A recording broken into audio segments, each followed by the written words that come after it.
Շնորհակալություն։ Պարոն Կարապետյան, արդյոք Հայաստանի վարչապետը հաջորդ լինելու է Կարապետյան ազգանունով, քննարկվում է այդ հարցը ձեր կողմից, ասեցիք դրական սպասելիքներ կա հանրության շրջանում, ինչ է սա հուշում, արդյոք հաջորդ իշխանությունը դուք եք լինելու, թե հաշվի առնելով, որ քաղաքացիական պայմանագիրն ասում է, որ իրենք արդեն հաղթել են, բոլոր սոցիալական հարցումները ըստ իրենց դա են հուշում, լինելու եք ամենախոշոր ընդդիմադիր ուժը, համագործակցություն Ռոբերտ Քոչարյանի հետ տեսնում եք, թե ոչ, շնորհակալություն։ Շատ լավ։ Առաջինը, եթե իրենք արդեն հաղթել են, ինձ թվում է իրենք մտահոգվելու բան չունեն մեզանից եւ պետք է չանհանգստանան մեզանից եւ որևէ ձև չփորձեն խոչընդոտել շարժման համահայաստանյան սփռումը։ Եթե մտահոգություն չունեն, շատ ավելի լավ մեզ համար։ Իրենք մեր հանրությունը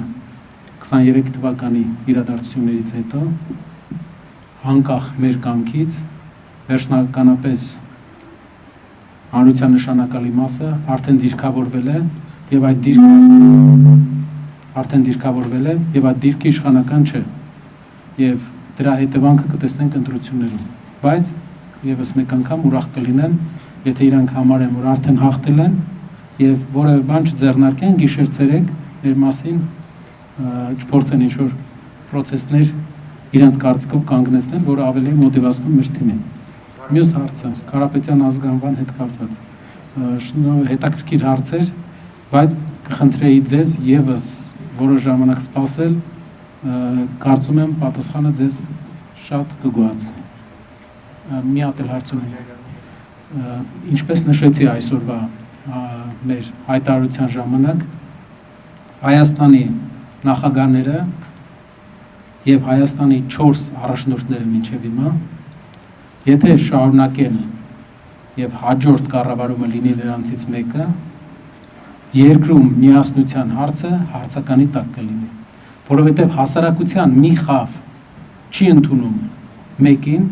մյուս խավը, մյուս մասը չի ընդունում մյուսին եւ մենք չենք կարող հասարակական համերաշխության հասնենք 4 մեր երկիրը ղեկավարած 4 ղեկավարներից յուրաքանչյուրի պաշտոնը ստանձնելու դեպքում մեր երկրին պետք է նոր ղեկավար, ով չունի բեռ հասարակական հակակրանքի կարելի ասել եւ մենք տեսնում ենք, որ դրան կարող են գալ եւ դա է միակ համերաշխության ճանապարհը։ Իհարկե, ամենայն հարգանքով բոլոր գործիչների հանդեպ ու մասին կխոսա պատմությունը։ Մենք գնահատական չենք ուզենա տանք, թող պատմությունը գնահատական տա, ով ինչ է արել եւ ով ինչ չի արել։ Սակայն երկիրը պետք է ունենա 5-րդ նոր առաջնորդ նոր ազգանվամբ։ Շնորհակալություն։